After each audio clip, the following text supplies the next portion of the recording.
Guys, hey, Steve was Scotching Things. What's up? Um, this might be kind of a long one tonight. It's like 12:30, October 1st, my favorite month of the year. My birthday is in about a week. This is going to be a tough one and a fun one.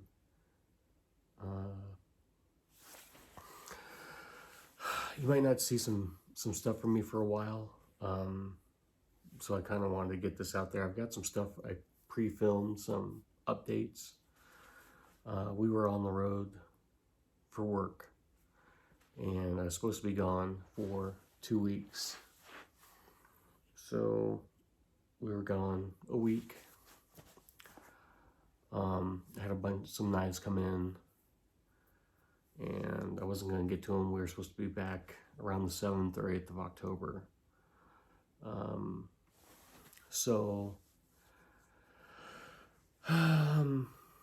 Just kind of hang with me. I'm having a scotch. Even though the name is Scotching Things, I do enjoy a drink, but I don't drink a ton anymore as I get older. But I do still like a drink now and then.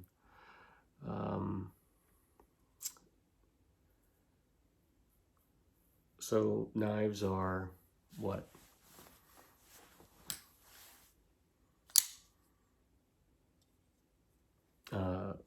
I could get by with one knife, right?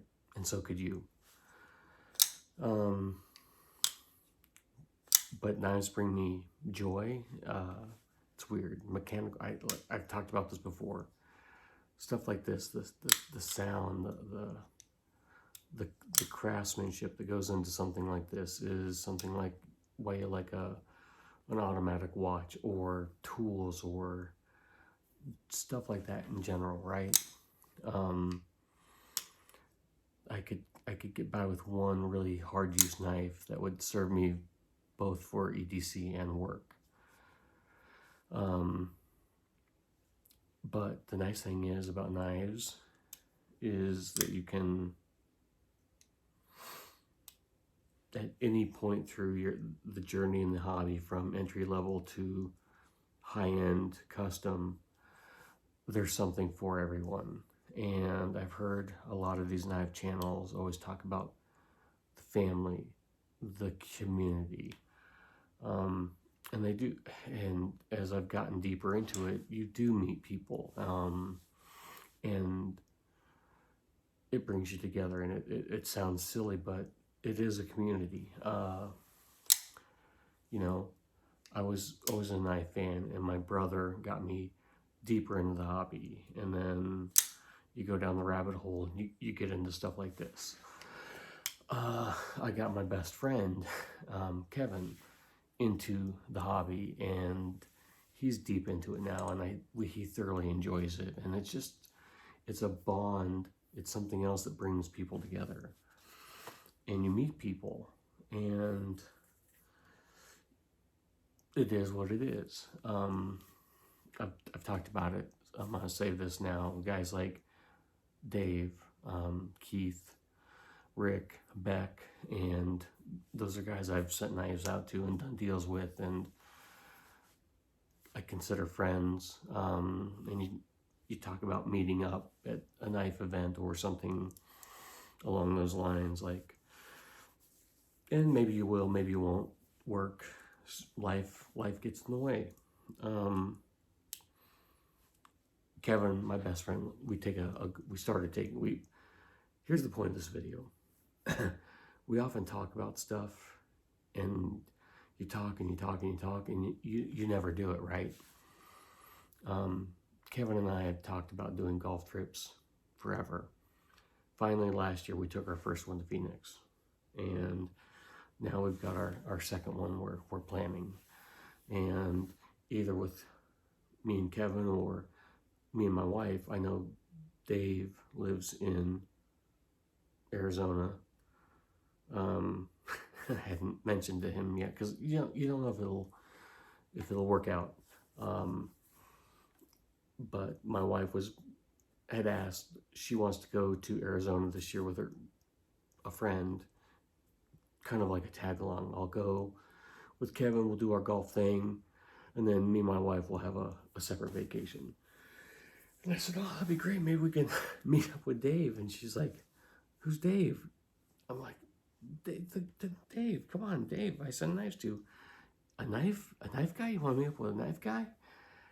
And I've talked about, meeting, Beck at a show in his area, if it ever works out, and Keith, if I'm ever on the East Coast. But anyway, sorry, I'm gonna be kind of winded on this one. Anyway, guys talk about community, and it is a community. I'm kind of on the fringe, but you get your kind of group, right? With like anything in life. Stick with me. I've only had one drink, so I'm just this is gonna be a tough video. Anyway, so I was supposed to be gone a couple weeks on the road, and I bought a couple knives, and Dave had a couple of my knives, and he was sending them back, and he just said, hey, and I want to check out, and we're constantly sending stuff back and forth. So we'll get to the first one. He said, I've got, he's like, what do you want to see next? And I'm like, the Mac 3.5, I knew he had one, and I've been interested in a while in them. I knew the 3-inch would be too small, but the 3.5, everybody raves about. And everybody complained about like the pocket clip on the 3-inch, and I've only played with this a couple hours. God, this is a fantastic knife, Dave. And I say that someone's like, you're gonna go poor. Every time Dave or Keith sends you something, you say you want to buy it. Yeah, I want a Freeman. Yeah, I really want one of these. This is an awesome knife. But his friend had it, Mateo, who does, is it F-Bomb? I brought this stuff down. I've heard about it, Mbomb Jerky. I've heard guys talk about it, and he's like, hey, my buddy has it, and, it'll be a while unless you want him to send it to you. I'm like, wow, do you care if he knows your address? I'm like, well, I don't care. He's like, do you like jerky? I'm like, who doesn't like jerky? He's like, I'll get him to send you some jerky. And I got jerky. And it says, please enjoy this gift from Satu. So we'll get to the jerky in a minute. Everything's gonna tie in, guys. I know we're 9 minutes in, but trust me, just please stick with me. It's important to me on this one. And I'd ordered a couple Striders, right? I've got a problem. So, let's get through the knives real quick. Last Friday, SNG drop. I got one. G10 gunner grip, black blade, and this is the same blade grind. And my buddy hit me up a couple days ago. He's like, hey, if you don't like that, let's trade. And this is the same blade shape grind as my Monkey Edge SNG, and I love this blade shape. And I was like, oh, sure, whatever. So, but I'll give him, if he wants to trade, we'll trade. It's still stiff, getting worked in. And because I was down to the one OG SNG, the Lego. And then when Kevin and I were in Phoenix in February, we toured Medford, and Lindsay she's like, hey, don't worry, we're working on something with Strider again. And So I knew a .75 AR drop was coming. And I had one almost 2 years ago. It'll be 2 years ago in November that I got my first one. And I loved it. And I've got a problem of,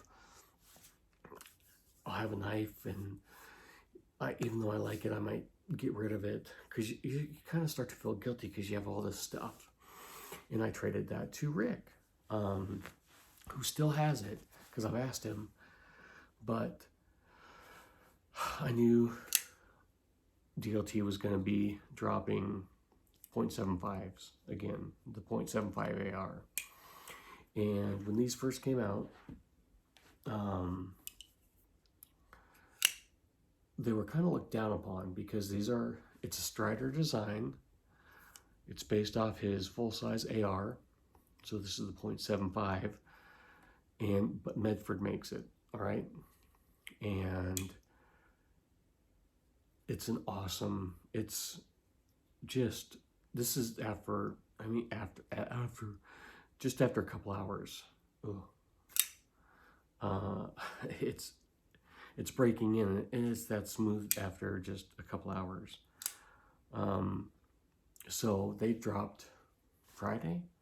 What day? Thursday. I don't even know. Thursday, maybe Wednesday, the 20th. I don't even know what day it is, guys.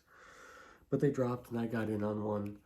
Honestly, I would have preferred the one I had originally, the bronze with the non-coated blade. It's just beautiful. The non-coated blades, in my opinion, are better because you can see the grind lines. And I missed out. They only had one. It was a stone washed handle or something and a non-coated blade. That one sold out immediately. So I picked up this one. And I'm super excited. But it was funny, like I said, on these knives when they first dropped 2 years ago. And I think they were out before then too. Go back, I just watched my video on my original one from like 2 years ago, and they must have been out before then, because I think Strider started dropping them, and they didn't let people know that Medford made them.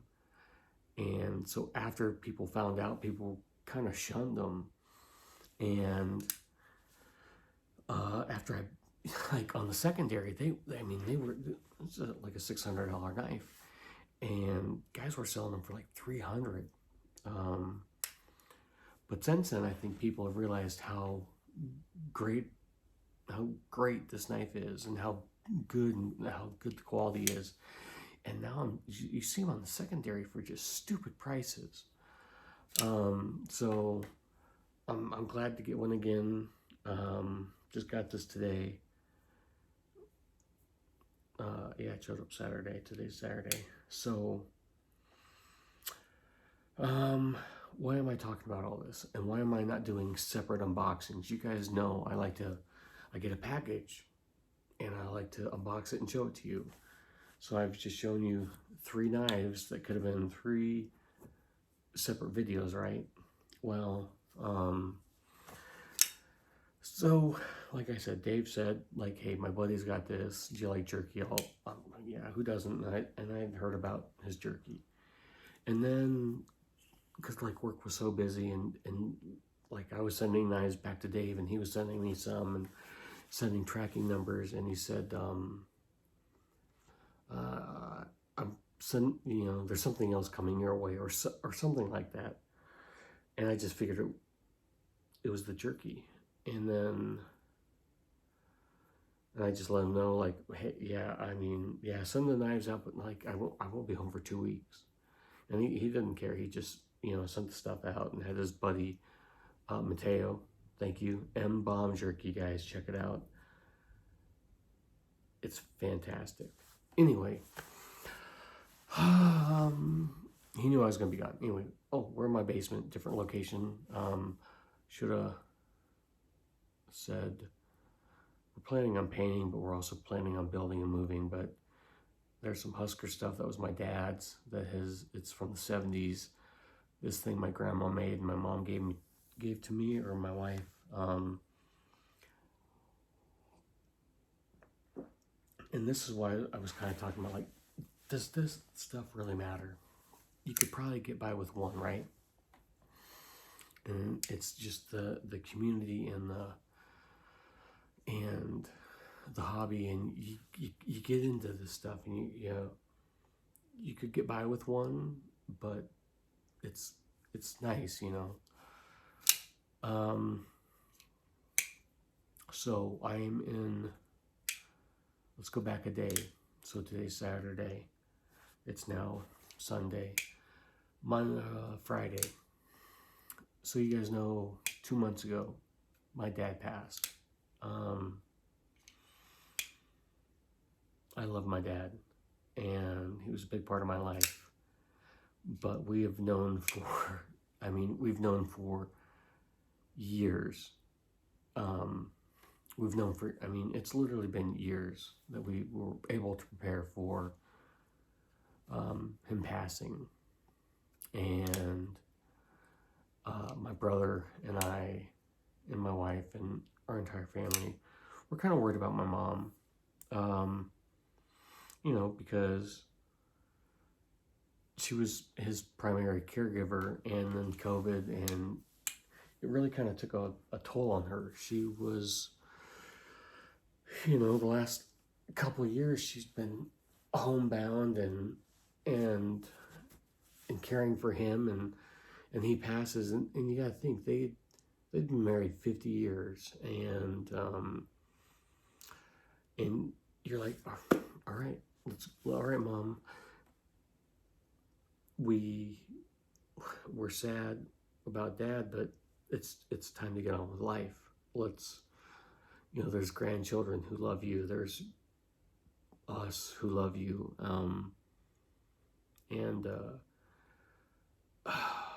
I'm gonna slow down because it's been a rough couple days.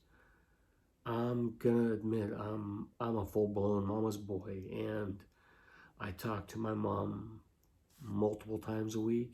You have to understand, like, my entire adult life, I lived on one block in Lincoln, Nebraska, except for 1 year. I lived with my parents. Well, no, and then college, moved out. And then my brother and I were willed a house from a lady who loved us. And it just happened to be across the street, kind of catty corner from my parents. Because she didn't have anybody. She had us. We were her surrogate grandchildren. So I lived across the street from my parents and for part of my adult life, and then moved to Minneapolis with my brother, and then we both get married and blah blah blah blah blah. But like I said, I've been a mama's boy, and I love my dad, don't get me wrong. My dad was my hero, but there's something about your mom, and I talk to my mom a lot of times every day. I would see her every day when we lived across the street from each other. She would take care of my dogs. And when I moved away to Minneapolis, I had a job that I mean, in a big city, it's like anywhere you go, it's an hour, right? And I was constantly on the phone with my mom. I would take vacations to go home just to see my parents. And you guys know, over the last couple of years, like, my parents moved to Iowa, and they were by my brother and his kids. And any free time I had, I was there. And every winter, my job, my career now, we don't work in the winters, and I was able to go spend a week, 2 weeks every winter with my parents. And me and my mom, we just, I like to shop, I like to buy stuff, obviously, right? I think I get that from my mom. She loves shopping, and she's a consummate shopper. Do you see what I'm building up to? And I'm trying to avoid it. And my daughters, you guys know I have 4 daughters. I have triplets, and then another girl, and they idolized her. And So after my dad passed, she'd come and seen us, and a large part of our extended family lives in Kansas City. So she went last week to see her eldest sister, and that's a whole nother video how important these people are to us. Our cousins and whatnot, because we grew up with them, and they're just the family is like this. But anyway, and so she went to see her oldest sister, who's got dementia, and who are just really kind of like the bedrock of the family after my mom's mom. That doesn't matter. My mom went to see her sister, and Friday morning, I'm in Broken Bow, Nebraska. I am 3 hours from my house. I am 8 hours from Kansas City. I get a call from my cousin. I had missed the first call. My guys are in the gas station getting coffee and stuff to start their day. I am filling up gas cans to run our generator for work because we don't have 220 power. I jump in the truck and I just kind of look down, and there's a missed call, and all of a sudden it comes up again. I'm like, that's really weird for him to be calling me. And I just kind of blanked that my mom was there. And so I answer the phone, and he's actually my second cousin, but when you're that close, everybody's cousins, right? And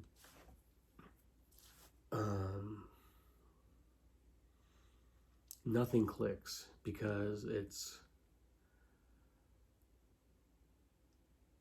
hey Steve, Aunt Linda, the ambulance came to get her.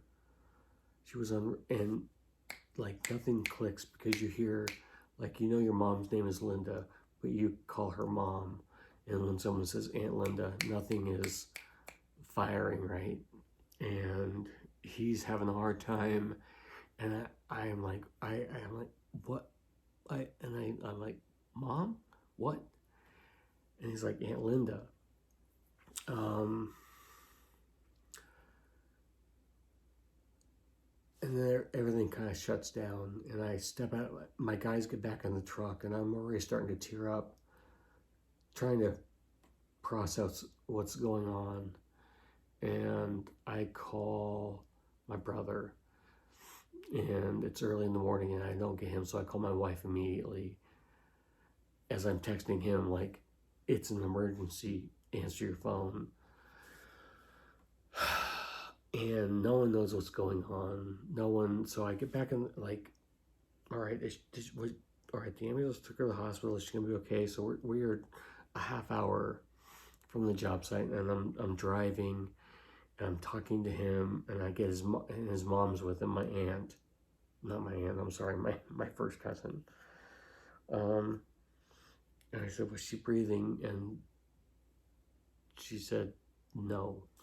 And so I pull over to the side of the road, and I call the hospital in Kansas City. And I said, my mom was admitted. I need to know what's going on. And I give them their name, and they are like, oh yeah, she was admitted last night at 9 o'clock and released. I said, no, this just happened this morning. And they transfer me to the ER, and you go through a couple things, and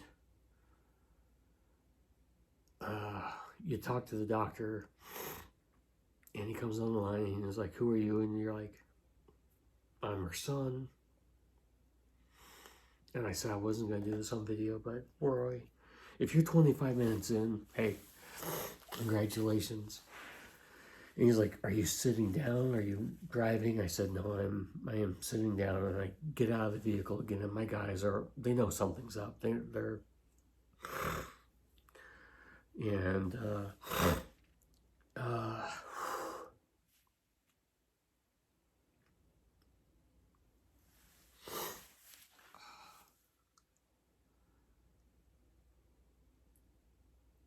you get the worst news ever. I mean, ever. And I've had 2 daughters that have been diagnosed with cancer. This is the 3rd worst day in my life. Because I knew my dad was going to die. And you could build yourself up. And my daughters got better. And that was horrible. But your rock, your mom,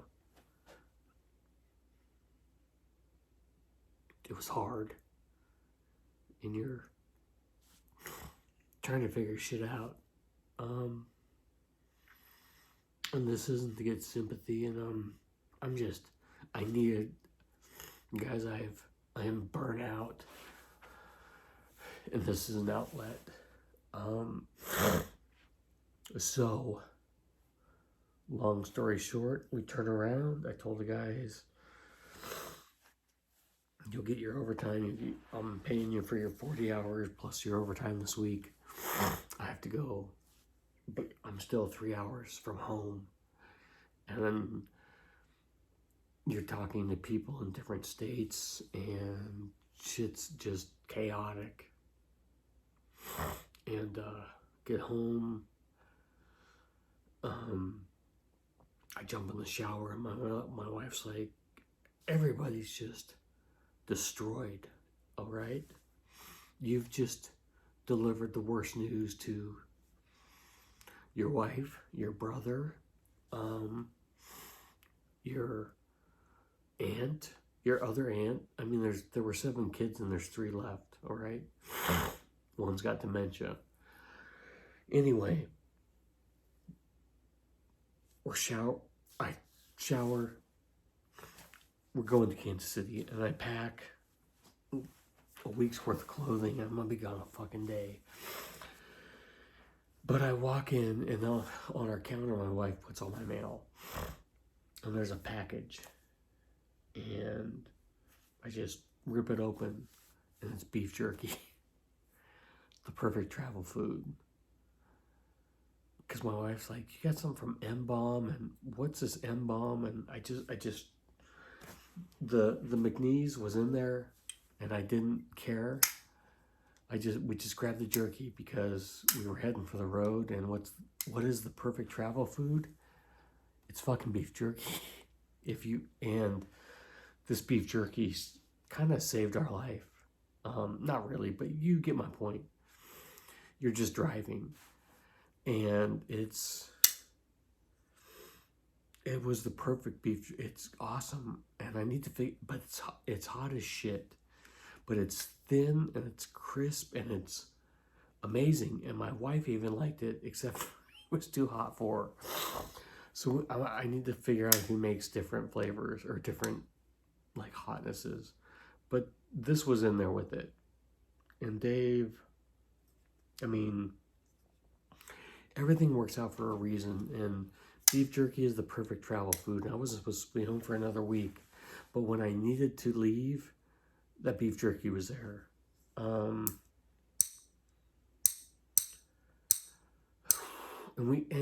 my wife was, and this gets back to like, you want to see who in Arizona when we're in Arizona? You want to meet a knife guy? Because traveling another 3 hours into Kansas City, she's like, she's always like, you got all these packages. Package 1, package 2, package 3 that you don't give a shit about. I didn't do, you just leave them. Because you know what they are. They're knives. They're not really important, but they help keep your sanity in life, right? It's an outlet. It's an unnecessary vice that just kind of helps you enjoy life. And she was like, you got this giant box from FedEx. I'm like, from Arizona. I'm like, she's like, I thought you said that jerky was from Dave. I'm like, it is, but it's through this. I said, well, Dave was sending me back some other knives.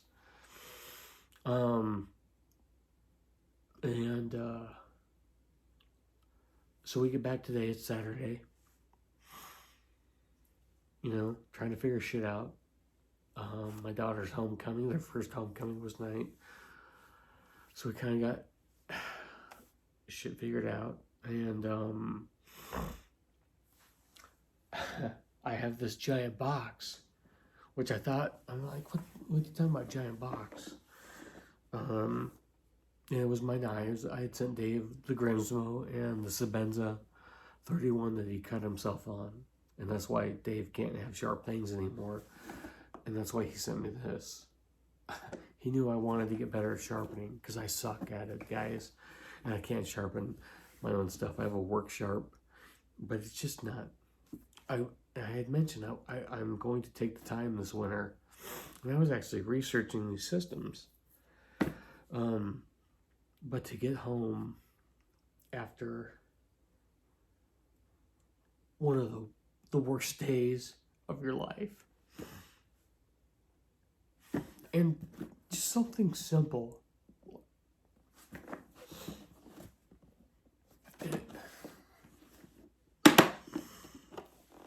you know, to have it's silly and it's nonsense and it's a hobby, but I would say it's probably the third worst day of my life.